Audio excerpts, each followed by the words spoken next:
आजादी के जंग में, क्या बात है। हाँ आजादी के जंग में हाँ दो तरह के लोग थे। हाँ आजादी के जंग में दो तरह के लोग थे।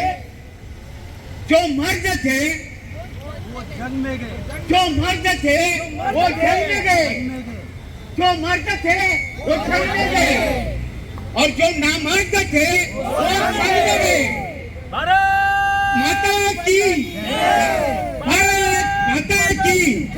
वंदे। बघा, आम्ही शालू फुले आंबेडकर यांच्या विचाराने चालणारी भारतीय जनता पार्टी आहे आणि देशाचे पंतप्रधान नरेंद्र मोदीजी आणि महाराष्ट्राचे मुख्यमंत्री देवेंद्र फडणवीसजी हे संघाच्या तालमीत शिकून रडून नाही तर मदर्ग काम करून देशाची प्रगती करत आहेत, राज्याची प्रगती करत आहेत.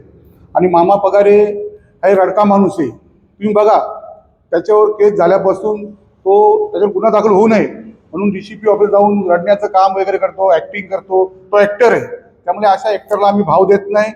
संघ आणि भारतीय जनता पार्टी आपल्या कामातून त्याचं उत्तर देतं. आणि माझे DCPना विनंती आहे तर संघासारख्या एवढ्या मोठ्या संघटनेला 100 वर्ष पूर्ण जरी संघाला अशा संघाची बदनामी करत असेल तर याच्यावर गुन्हा दाखल झाला पाहिजे.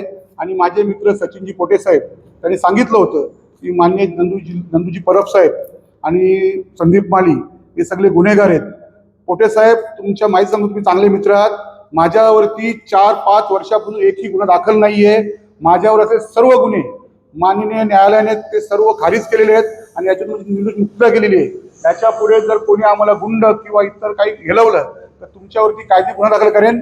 आणि माझी पोलिसांना विनंती असेल की संघाविषयी वाईट बोलणाऱ्या मामा पगारेला त्वरित अटक करून याच्यावर गुन्हा दाखल करण्यात यावा.